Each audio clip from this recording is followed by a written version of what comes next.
working class rising up. This is the ruling class punching down. My game's bigger than your game. First rule of gladiator school, bro. Don't punch down. Charging into goblins. Hail Trump!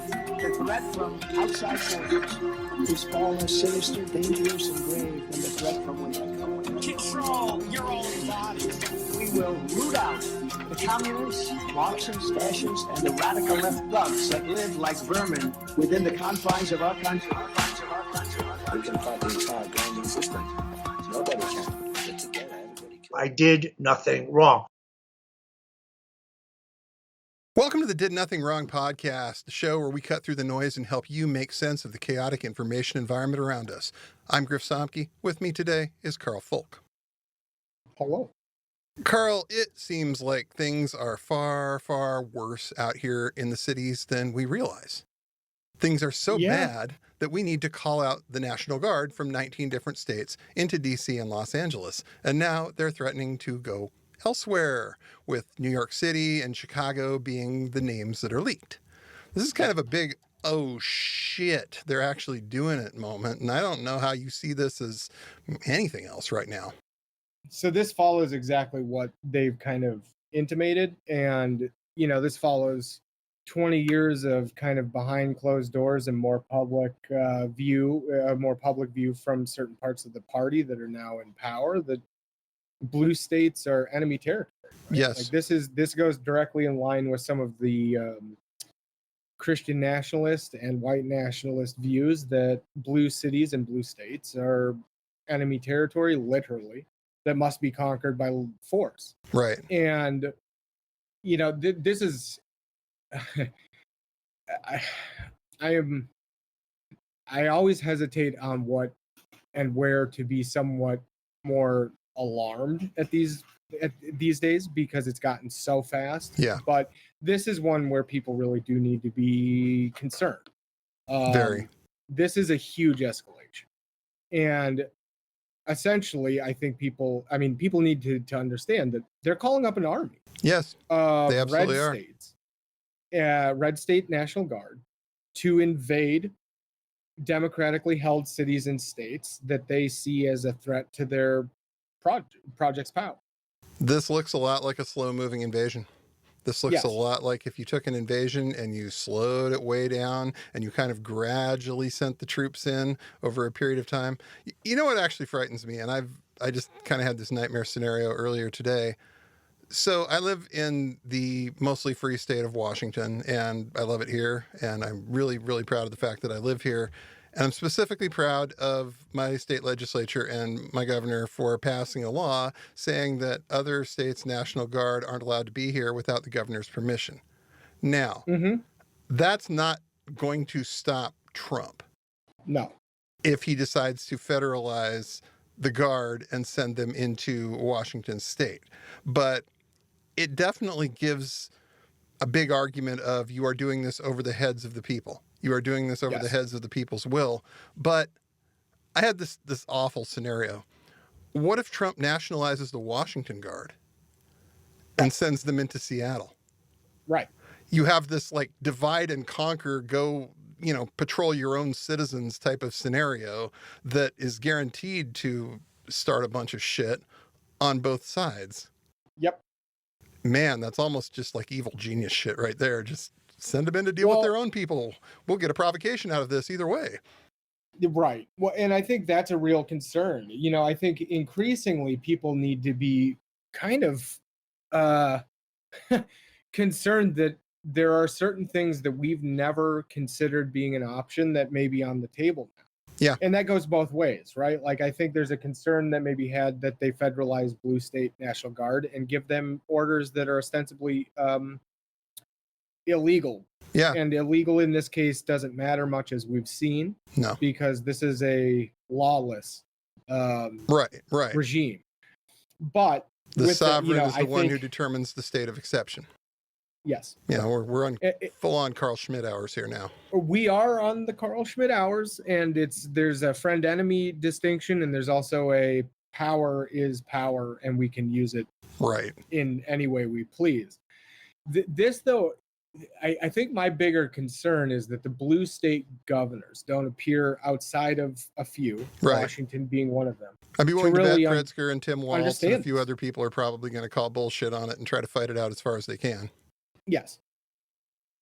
But I think that's where it ends for a lot of these governors. And the reality is they need to be kind of in the mindset of interstate mutual aid compacts with other Right. blue states.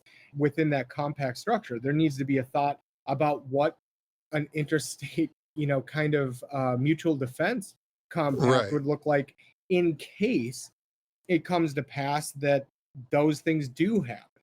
This is unthinkable stuff, right? Like this is approaching the levels of conversation that no one wants to have. Yeah, which is, exactly. what happens when you need to assert that you are the rightful government, that you have claim to the constitutional republic order, Yeah. and What then? that the federal government no longer does? Yeah, it becomes like this whole mandate of heaven type of situation to some extent. Right. And Yes. it gets really interesting, especially if the federal government's first line of saying, yes, we do, yes, we are in charge, is using a state's own citizens who happen to be in the National Guard against them, making it you're either on our side or on their side, and taking that state's military force and putting it right in the middle of that situation. That's and terrifying. it sets up a huge problem, right? Like it sets up a secondary problem, which is then if they federalize, Right. and the governor is supposedly in control until federalization, what happens then? Like we don't have a clear roadmap of what happens when you have opposing forces, one at the federal level and one at the state level, giving contradictory orders. Yeah. We've seen things that approximate it. We've seen areas where it could have happened, and it doesn't appear it did. No. But we're getting towards the question of what do you do when the federal government is illegitimate? Yeah. And that is a question that is incredibly tough to grapple with because we don't have a good mechanism for that. We've never had, outside of the Civil War and a few other moments in our history, moments where there is a real question as to the power structure of the democracy and the republic. Yeah. And this is, not unique, but it's definitely as close as we've ever come to truly having to grapple with those questions. And certainly in any of our lifetimes, it's probably the only time we've had to grapple with. Yeah. Yeah. And I think that it bears kind of talking about too. There's one of the mutual follows I've got on Blue Sky posted a thread about this today. The idea of like, all of your self-defense assumptions are wrong.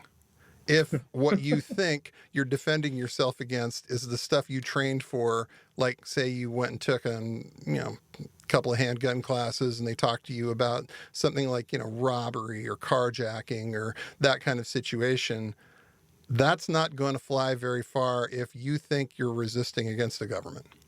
That doesn't get you anywhere. 6 guys show up in kit, you're not going to shoot at them.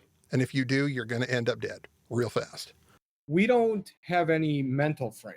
Right. For the occupation of American cities by the U.S. government. We just don't have a mental framework for that. Right. And frankly, it's the same argument I've had in certain spaces, both online and off, with people who, let's say, are extremely far left, claiming they want to run a revolution against the government in the past. Like these are past conversations. Yep. You don't. No, you don't. It's a different world when you actually are dealing with a militarized force and mechanized militarized force. Right. You are dealing with the most powerful military on earth. Understand. Yeah. The tactics you use should be very different than whatever you think they are right now. Right. And that goes far beyond the armed response. It absolutely does. Like I think that is the tip of the spear and something that's actually further off than people would believe. Mm-hmm. What I would say though is everything that comes with that is the real threat, which is surveillance, information warfare, the general, let's just say, upending of kind of your norms. And that is very destabilizing for most people. And that's right now what we're going to be dealing with. Now, if the regime decides to roll regular military, as Trump said, into somewhere like the south side of Chicago, That's all bets not are good. off, right? Not like good. I think there is a level of disassociation that we're all dealing with when it comes to this, and that's probably good for the moment, because otherwise things could get very dicey, I think. Yeah. But that disassociation is going to turn to fear and action if they decide to actually do this. That's a problem for everyone. Yeah. And fascists don't need pretexts for their violence. They will do it regardless, but they also know how to provoke a response. They're not going to turn down a pretext if they get one. No. They're absolutely not. And they're going to do their best to get one. Correct. Yeah. They don't need it, but they will try for it. And that's, I mean, looking at what these leaked names are, it would appear they're going specifically into places where they know they will get a response that plays well on TV for them. And that indicates there's some kind of logic to this, and that there's some kind of strategy, albeit not one that may be generally coherent. Right. Right. And it's I think a lot of people, yes, huge air quotes. It's really tough though, right? Because this looks like a whole bunch of things at the same time. And it is a whole bunch of things at the same time. So when we're dealing with fascist terror, the key word there is terror. Yes. And that's what they want, is they want us to fear them and to be in so much fear that we are frozen. We've already seen that's out the fucking window. I mean, see the last episode where we showed you the guy throwing the sub sandwich in the face of the FBI agent, and then hours later, 20 folks in kit showing up at this guy's door and arresting him. Yep. That's a message. That's a message. Don't fuck with us. We're seeing a lot of messaging through the form of state violence. That is kind of the norm in a unfolding authoritarian move. Yeah. This is calculated to do that, but also people, what it appears they don't realize is, while they are trying to, let's say, build pretext, even though we know they don't need it, it's also giving permission who are against them permission. Yeah. There's a level of permission starting to be built into people that the response is going to have to be greater than anything else. And that is incredibly powerful, right? And it's what we saw with the protests earlier this summer. It's what we've seen with some of the continuing Tesla takedown protests. Is this is getting normal, everyday citizens into a place where what 2 years ago might have felt really unnatural to them and scary is now just a part of your day to day. Because you are so done with it. You are just so done. Yeah. And, anyone who listens to this, anyone who follows me online knows that I have a real hard-nosed approach, let's say, to the Democratic Party's response. This is... you've been accused of being a little too, timid on some of your criticisms. We're going to have to talk about that. You don't quite say it with enough of your chest, that kind of thing. No, the reality is, though, that's what they say.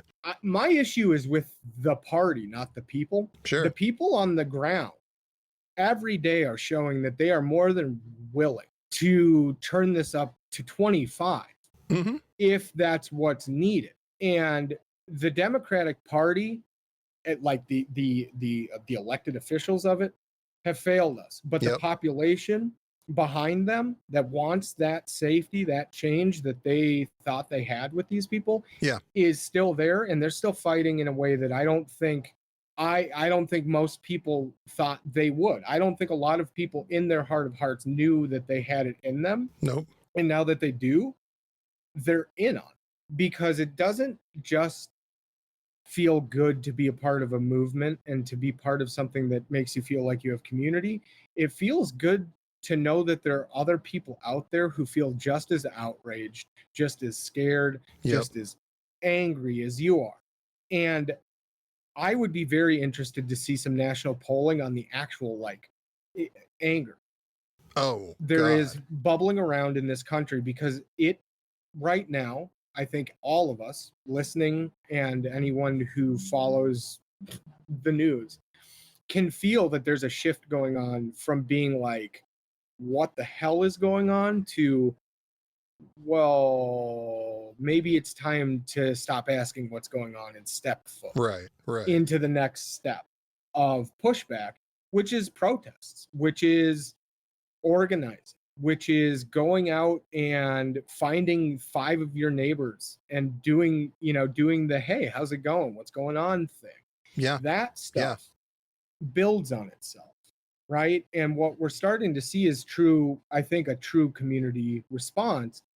And I do not think the Republicans fully understand that they are kicking the bear Yes. very hard and doing it in such a way that it's not subtle. No. Right? Like Trump term 1 wasn't subtle. Let's be very clear. But they had enough time, up until the murder of George Floyd and the pandemic, they had enough time that things were kind of like, well, this is just who Trump is. This is blah, blah, blah, blah, all the bullshit we heard. And this is not that. This is the fully authoritarian Trump, and it's just starting to get into the revenge phase is my belief. Like, we are just actually seeing the beginning of this. But he's already kicked so hard into the bear's den in what, we're 8 months in, 7 months in? I mean, 7 months. We're not very far into this, that there's almost nothing else you can do now but keep kicking the bear. Right. And that's a problem when you have a double down mentality and you're in for the terror as much as getting your agenda solved. I don't think you know what that does to a population. And we may be docile, we may be very stuck in our kind of like, we don't want to disrupt our status quo. It's already been disrupted. Yeah. We're seeing that, right? Like, and it's the same thing with the structure of law being resuited to a Schmittian power structure. Yep. And an argument for, we are the law, we apply it to you. Yep. This is what we do. We are the ones that make that decision. Yep. No, and that's one of the toughest ones with all of this. And it goes to the other things we were saying early on. Like, it really does raise questions then at the state level of what do you do to counter truly wild choices based purely on the idea of in-group, out-group, who has power is the power. Right. And those who are designated as not being the powerful are designated as the enemy. What do we do then, right? It's the same argument that's been going on in the anti-trans and TERF movement the entire time to try and invert, reverse, and destroy a group that is a minority worldwide and one that is highly targeted for violence both at the state level and at the social level. Right. And say that they are, quote, elites. Because they're a safe group to attack. Because they are a safe group for most people to attack. I mean, you can't even get Democrats to agree on the idea that these people have rights. So exactly. You can punch them as hard as you want to if you're a GOP politician, and you're not going to lose a vote for it at all, ever. Correct. And what we've seen, this is I think for me, the Schmittian in-out group argument that we're seeing here so grotesquely illustrated. Has happened. I mean, it's the same thing that's happened in Britain under Labour, right? They have turned to the right on trans issues and are starting to turn much harder right on immigration issues because of this same set of things going on. And that's the language games. Yep. That's the inversion of who is elite versus who is not, and remaking the most at risk the elites. Yeah. Or, the protected groups are actually the strongest and scariest things in society. Looking at this through a sociological lens, this is the social reproduction of authoritarian power.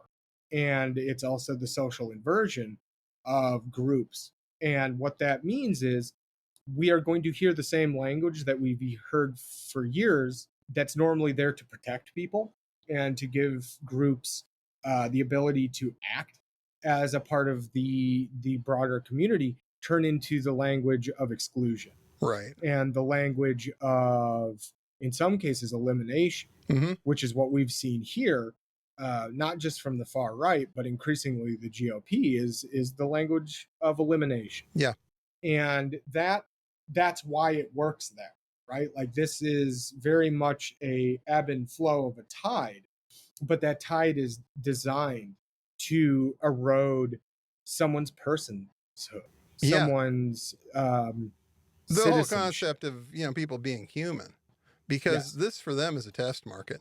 They want to see if they can get away with doing it to trans people. They want to see if they can get away with doing it to people who are undocumented, experiencing homelessness. They're going to go after the people that don't have a whole lot of support and a whole lot of people sticking up for them at a high level. People that in some cases the mainstream establishment wishes would go away.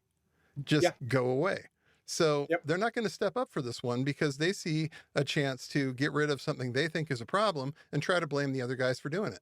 So they're not going to try and fight back. They're going to be like, this is terrible. We're rending our hair and gnashing our teeth and garments and all that shit. But we're not really all that bummed out about any of this that's happening because it solves a problem for us.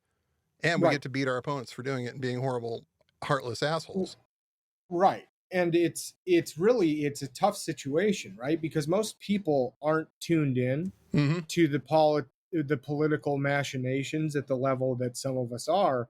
And it sounds, for a lot of people, they're going to hear things that they think they've been hearing forever and not realize they've been repackaged to sell abomination and to sell the destruction of humans. Yeah.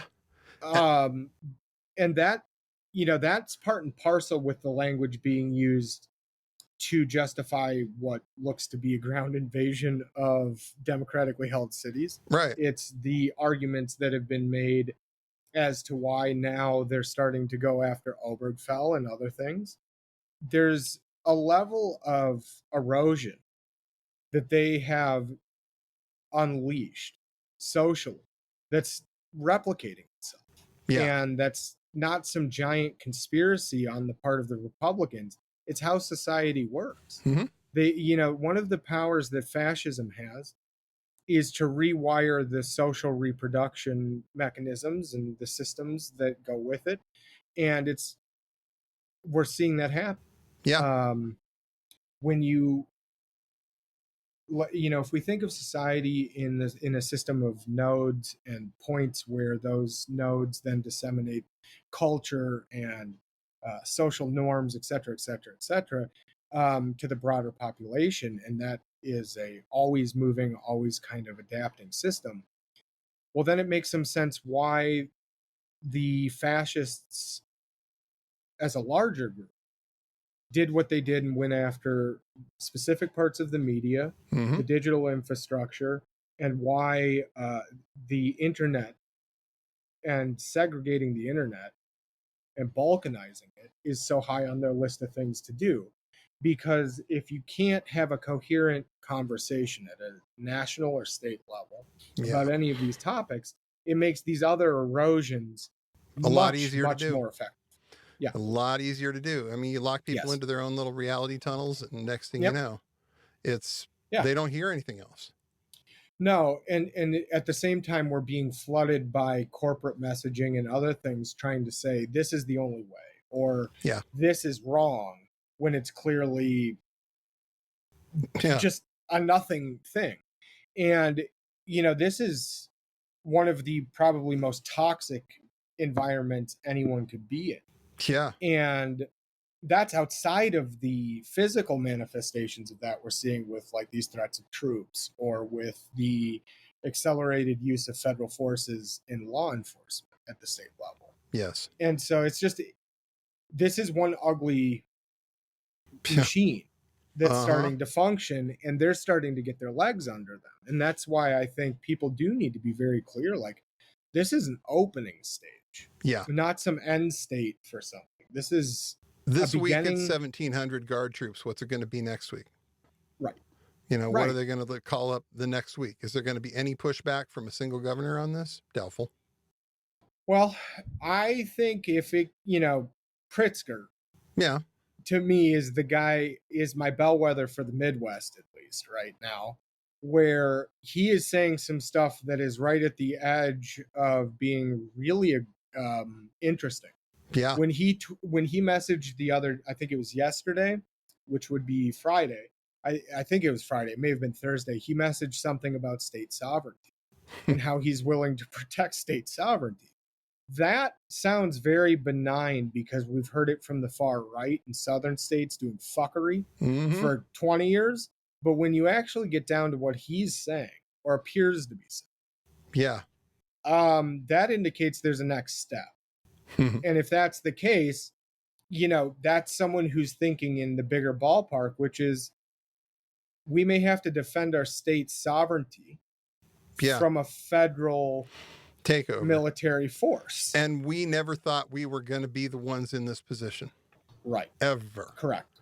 This is just so foreign to, I think, most people on this side of the fence thinking that they never really seriously game planned that, where this has been the main narrative for the right for years and years and years. They've been selling government takeover coming for decades. Yeah. It's in their DNA. They're used to this. They are absolutely used to this idea. And there are times that I think part of the reason I haven't cracked up about some of this kind of stuff is because I listened to so much, so much hardcore punk as a kid. You listen to MDC, you listen to the Dead Kennedys, you listen to all of these bands who are basically talking about this kind of thing. And, when it happens when you're a lot older, it sort of seems like, yep, they kind of told me that was going to happen. That was sort of my childhood right there, was hearing about this kind of stuff, and it all kind of comes back. But, it makes me feel sorry for people who didn't have that experience, because you have a harder time processing what the fuck is going on. But, Jello Biafra had a lot of this called back in the late 70s, early 80s, really. Well, yeah. And for me, as a sociologist, I joke now, like sociology radicalized me more than anything else ever could have. But one of the things that I read early on when I was very young, prior to doing any academic, was a lot of what the Panthers were saying during their height.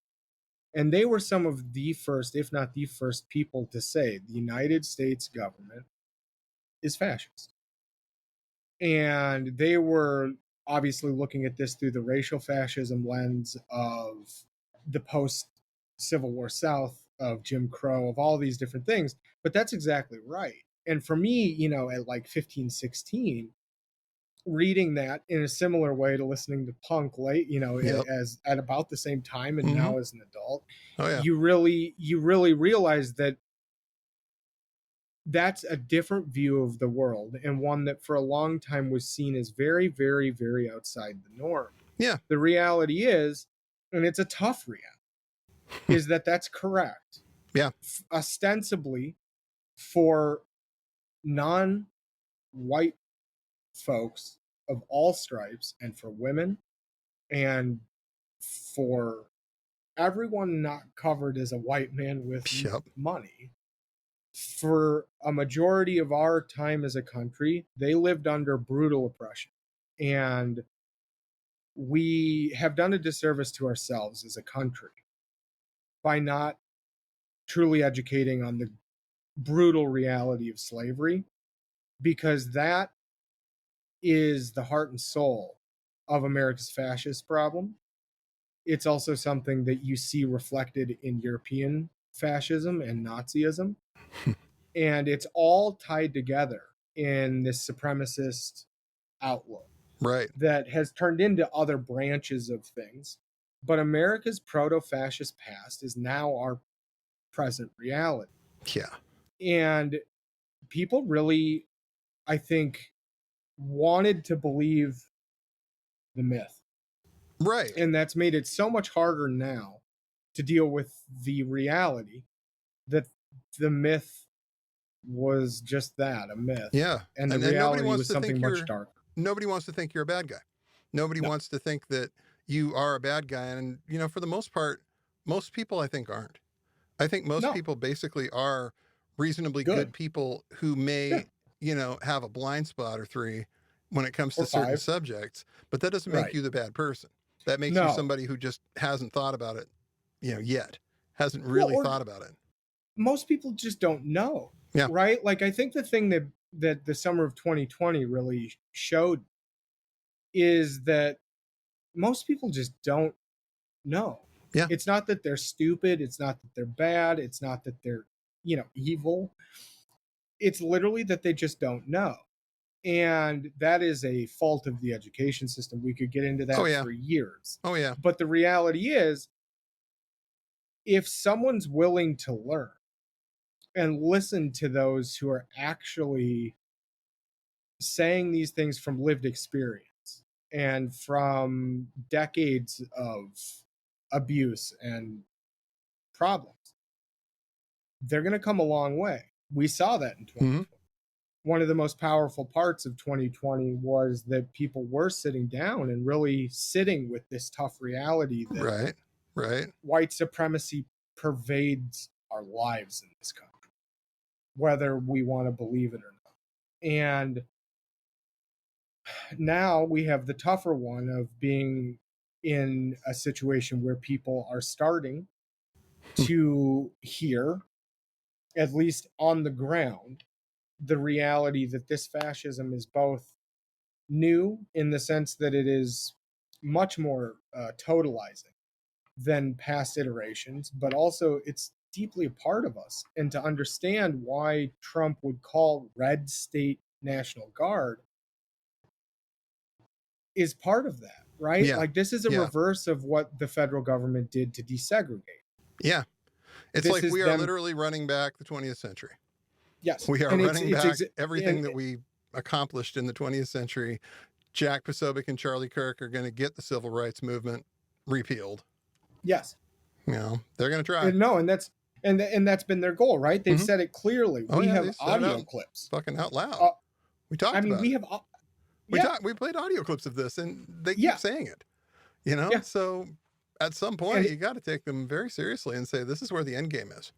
And that's exactly right. And I think, if we look at what we're seeing right now through that lens, both of what we understand about our history and what their stated goals are, along with the understanding that their backers, whether that's dominionists or the techno-fascist side with people like Thiel and others, it's all the same goal. It's just repackaged differently for what their internal machinery looks like, right? So for Thiel and the tech side, it's a return to, some glorious objectivist, Randian past that never actually happened the way they think it did.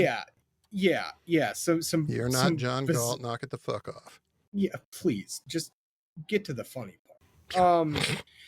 It's one of those things. But no, like, it's once you start looking at it through those lenses, you really start to see what the game is. Yeah.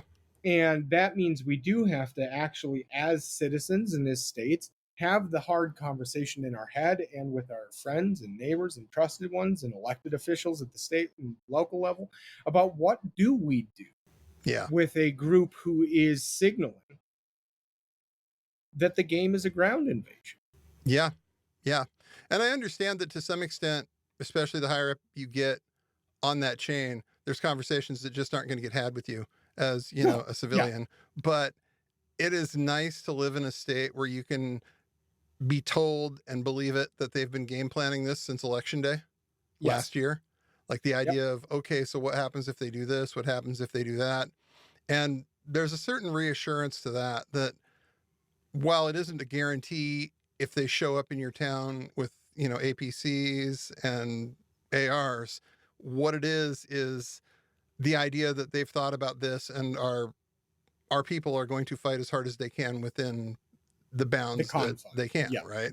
Yep, exactly. No, and that's the thing. Like, I think we are so caught up as a nation in the shiny object political conversation that a lot of people are missing that there are definitely, I would assume here in Minnesota, we haven't seen anything super public, but I would assume that there are similar conversations going on just around the way that the city might be handled, right? Yeah. Because Tim Walz, he has some flaws, but the guy actually gets force because he was part of and Yeah. is part of the National Guard structure.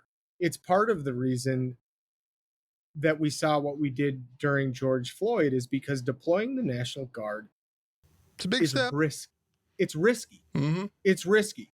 And I think knowing that here, again, it doesn't protect you if they're federalized, but it does change the dynamic a bit, knowing that there's at least a conversation or two that's been had, like you said, about the just in What the happens if they do outside this? chance. What happens if they do this thing over here? Right. You know, and that's smart. That's the kind of conversation I want the top military officials in my state and the governor to have. Yeah. Because they're looking down, pardon the expression, they're looking down the barrel of what could potentially be, you know, a federal invasion. Yeah. At which point you need to start thinking about how you're going to handle that. Yeah. And I mean, I've been reading a lot of Lincoln again. God help me.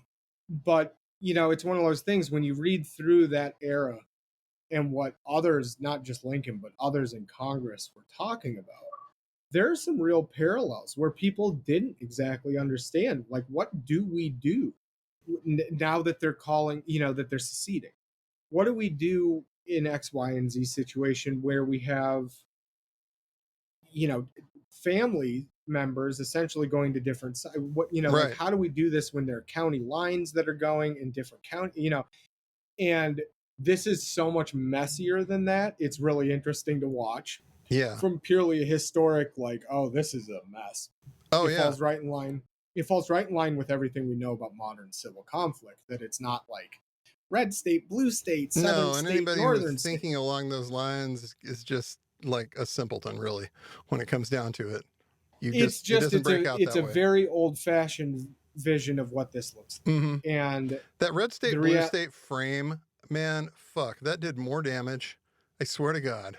Anyway, sorry. It's one of the most dangerous things we did was make the land the map. And it's really upsetting.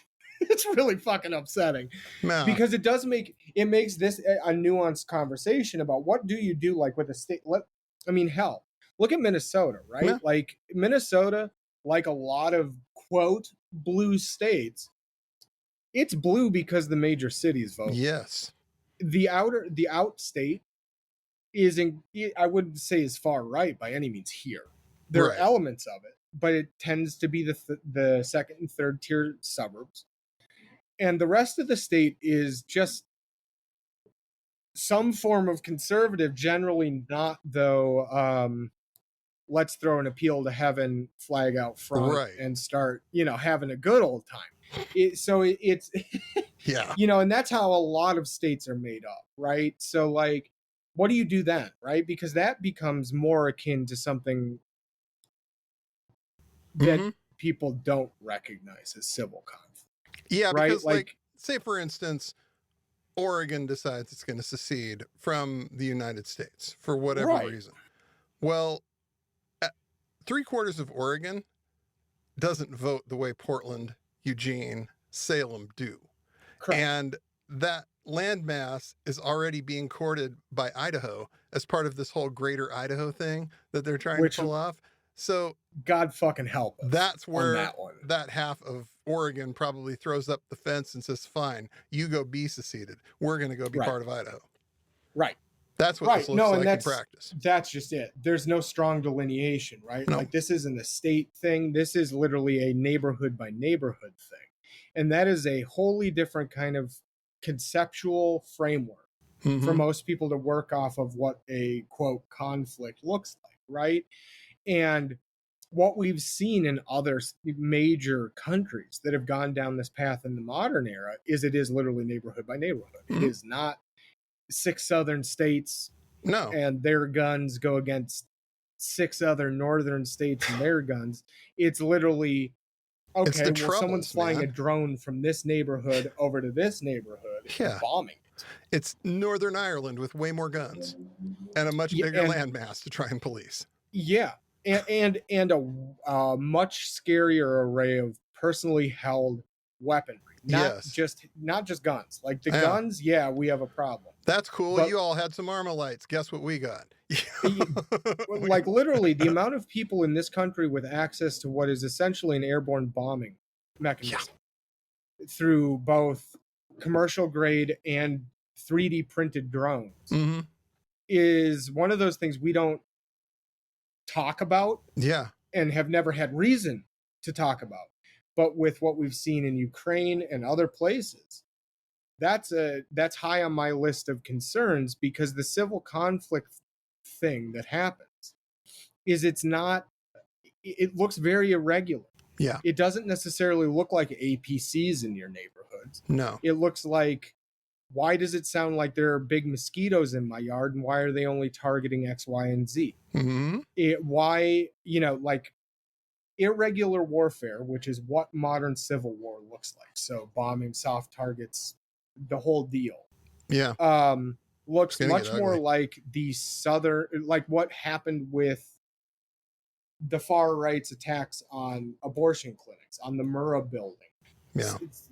Some of the Nazi shooters, right? Like that is what irregular warfare looks like. Mhm. It's not guys in fatigues on your block with a howitzer No, that's the hanging regular down the kind block. of warfare. That's a part of it, That's the but that's regular not kind. the whole thing. No, the right? irregular stuff is the stuff you don't immediately recognize as military activity. Correct. And- And we've already seen Yeah. that for years here, right? Like if we wanted to make the argument, I think you could make that argument for at least 30 years here. We've seen elements of what would be irregular warfare Sure. if there was a state goal behind it. We now understand there is a state goal. So I think we could make an argument at some point that was part of it. Now, in this moment, we haven't seen anything. To be clear, we're not seeing that yet. No. In sustained ways, we're not seeing like targeted, the targeted violence at, let's Mhm. say, like Democratic polling place. We're not seeing any Right. of this stuff yet. So we're still not quite at the point where it's like, oh shit. But What we are social- seeing is a constant push push to Yeah. see how much farther we can go before there's a we social engender pressure a bad variant here response. that's really bad. Yeah. The social pressure here is really bad. There's a whole bunch of social kindling that's Mhm. really uncomfortable because it is set up in such a way that it feeds the far right's race war narratives and a whole Yeah. bunch of shit, because that's the way that they've aimed their attacks is Mhm. on the most vulnerable and those who historically have been marginalized. And I think there's a lot of people don't fully understand that something like the Turner Diary Yeah. was not just a fantasy, but a script. Mhm. Yeah, it was a And myth we've until it said wasn't. we've said this about Nazi groups, and we've said this about people like McVeigh and others. But I think what the hardest thing to deal with for me on a certain level has been with MAGA, but now specifically with the second term, is the government is made up of guys like McVeigh and like the heroes, quote unquote, of the Turner Diary. Oh yeah. And that is a huge problem in that they have created a mythos that looks a lot like what they're enacting now. And that mythos is horrifying. Yeah. It's terrifying. And it really just feels like the only solution to this is to get through it. And the only way is. we get through this is by making sure that, like you've been saying, the community is strong around you, your local community, your friend network, the people that, you actually interact with. Make sure you know your neighbors, make sure that you have some idea of kind of who they are, what they do, etc. Make sure that, you're kind of looking out for each other and you're maybe exchanging food and exchanging tips on like, hey, how do I fix this? Get those networks of mutual aid going. Because like I said, I'm coming back to this. The idea of any kind of armed resistance at this point is just ridiculous, and people should not go around saying it. No. It is stupid. It is not there. and it's gonna hurt you more in the long run than the honest response, which is you and your neighbors Mm-hmm. being able to share information, being able to share whatever it is. If you need medication, X, Y, or Z, Sure. Mutual aid. those things, true mutual aid. Mm-hmm. That's far more effective than thinking you're going to take on the federal government. You're Right. not. You're not This going to isn't take the on the fucking federal Wolverines. government. Don't do that. No. We need you And around. this isn't the Wolverines, right? No. Like, this is very much something that I think a lot of Americans have a fantasy of being, Well, they think they maybe know not how it's being, going to go, and they don't. They think Yeah. this is going to be your, Red Dawn, your 1776 fantasy, and it's like, no, that's not how it's going to work. No. When you are in this position, you have no business trying to pick a fight. And You just don't. in a fight, you will assuredly lose. Exactly. And it's one thing if these guys start shooting. Mm-hmm. That's a wholly different conversation than just protection at that point. Right. And we're not there by any stretch. And, people want to get down on like, well, it's not enough to just have community. It's a huge portion of it. Right. Because community turns into an understanding too of what norms are within that group. And if you really are, if you guys are doing things in a way that is straightforward and is literally just the community kind of sharing of knowledge, goods, hell, just grilling and meeting new people, that goes a long way. And voluntary association, for example, like I'm going to pull a little bit of anarchist shit out. Like voluntary association changes the dynamic again, right? Yes. And being able to have this decentralized kind of community-led view of both the ability to say, no, this is wrong and this is why, and work from there, but also, you're not welcome to certain elements. Those are incredibly powerful things. And to jump from an anarchist view of that kind of thing to the sociological view, building community, let's say in your neighborhood or across a couple blocks of your city, also allows you to have more eyes on the street, which then allows you to understand what is actually going on, and be able to do those other things more effective. Gets you out of your bubble. Gets you out of the idea of thinking that you know how everything's going. It's another whole pair of eyes. It's another whole pair of reports or senses. And every time you put somebody like that on the board, it's like, well, I know a little more about what's going on now and what my neighborhood is capable of, what we might need to be better at. Right. And what that fosters as well is something that is kind of sidelong to a lot of this, but incredibly important in these moments, which is understanding conflict resolution and de-escalation at a personal or very small scale. And, if you and your neighbors, let's say, are all in this little group of community and you have problems, well, how does that work? Well, you get into a community-based kind of mediation almost, right? At that point where it's just like, this is screwed up. How do we deal with it? And I think we make that sound a little more complicated and precious than it actually is, because a lot of the time it's like, how do people actually fix problems in the real world? They talk it out.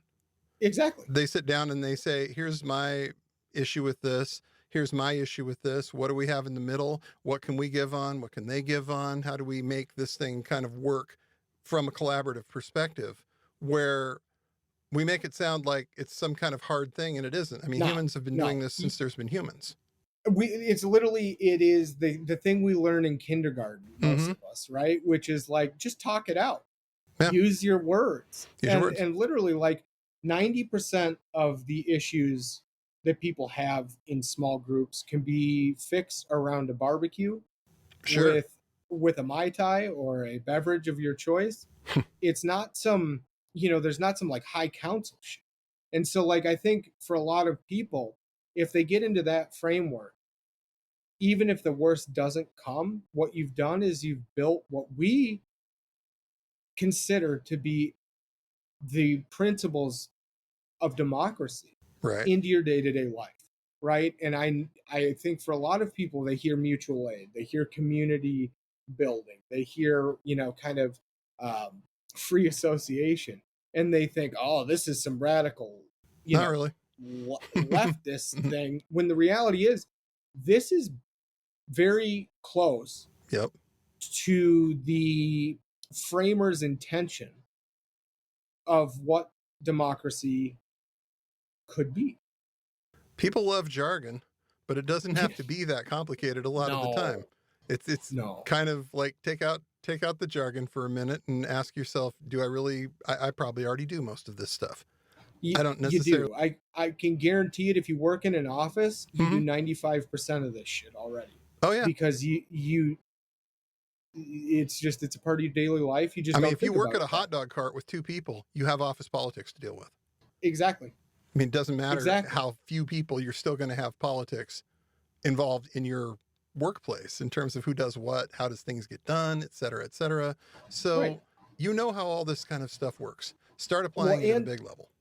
Literally. And like it doesn't need to be some mystical hierarchical thing, because this isn't about hierarchy. It's literally about a bunch of people coming together to hang out. Mhm. You don't need to worry about these other things that come with it that a lot of us, I think, get bogged down in. And I think a lot of people want to think that some of the things that get talked about, like I said, are kind of leftist or progressive. When the reality is, like, this truly is the stuff of daily life, just Right. in society. It's common decency at some level. It's all these things that we do without thinking about. And it shouldn't scare people to say, look, maybe I should know 3 of my neighbors, and maybe 5 of their friends will show up eventually. And, you know, hell, that's, You don't if know who nothing you might else, live we'll get a next to. bocce ball. Yeah. You don't know who You you might know, live next to. Seriously. You just don't know. And it's that, like, I think, you know, all of us are looking for answers in how to, quote, resist fascism, Sure. resist the oncoming train that we're all seeing. This is the true resistance, is making it through it. Yeah. Yeah. And it sounds so kind of cliche, but the reality is we have very little in this world when it comes down to it. If we strip away all of the Americanisms of our lives, what we have are each other, our families, whatever we call home, Right. if we're lucky enough to have those things. And beyond that, it's kind of, we don't have much. And No. we have not invested in those things as a society for a long time. So if we can rebuild that structure, those groups, we go a long way to doing what sounds like a lot harder work than it is, Right. in rebuilding the foundational aspects of a democratic society, and the thinking that goes along with it, which is, my neighbors are out, our kids are out here playing in the yard, their kids can hang out for 2 hours. Mm-hmm. We can do this. And it, you know, like, that doesn't sound like mutual aid to a lot of people, but you know what? But it Taking is. care of your neighbor's kids Ask a is parent. mutual aid. Ask any Yeah. parent you know. Yep. You just kind of have Literally. to open your mindset a little bigger in some of these cases. You know, don't think of it always just as this tiny little thing. It's almost everything you do once you get there. And Yep. I think that's what, I mean, if I'm not obviously your boss and I'm not obviously your mom, but I would Thank like God. to suggest that if you haven't done that maybe that would be a good project for you. Find out the name of at least one neighbor who lives close to you. Just, you know, go over, say hi. Hey, I live here. You know, just wanted to let you know, here's me. If you need anything, come up with something I can help you with, please let me know. You know, it's easy. Literally. And I might make a recommendation. I rarely do make recommendations on the pod for, like, if you want to know more. Mm-hmm. One of the best things, if you have, if you're listening and you haven't read it yet, go get Let This Radicalize You by Kelly Hayes and Papa. It's one of the best texts you can read on what it means to organize your world. Right. And that's what part of this is. Again, it sounds super leftist and probably out of range for certain people. Sure. Organizing is the same thing you do when you go try and get your kid on a baseball team. It's the same thing that happens when you go to your school and work with the school board and they're getting ready to do a play and you need to get cash together. People think they can't do these things, but they already do these things. Every day. Mm-hmm. Every day. And I'll just say it again. Go get, if you want more, Let This Radicalize You is stellar. And it does get to some of what we're talking about a lot more, but it really comes down to the way we win is we get through it. Yes. And again, from both of us, from all of us, from everybody, please get through it. Stay safe, get through it. Think, and get through it. Because that's, like Karl said, going to be the very important part of all of this is figuring out a way to get through it with all your marbles intact. So we'll see if we can pull that off. It's been a chore already for some of us. Sure and has. You know what? Here we are. We'll come back. And here we are. And I think for a lot of people, the fear right now and the anger is ever present. You know what? That's okay. Yeah. But you got to make it through to the other side. And that means. And you're all smart people. You listen to this podcast, you're all smart people. You absolutely will make it through to the other side, I think. Yeah, I do too. But that means that means though you're going to need more than what you got already, probably, because none of us have the full. None of us have enough. No, but we have faith in you for this. We have faith that you can do it. Yep. So go forth and multiply.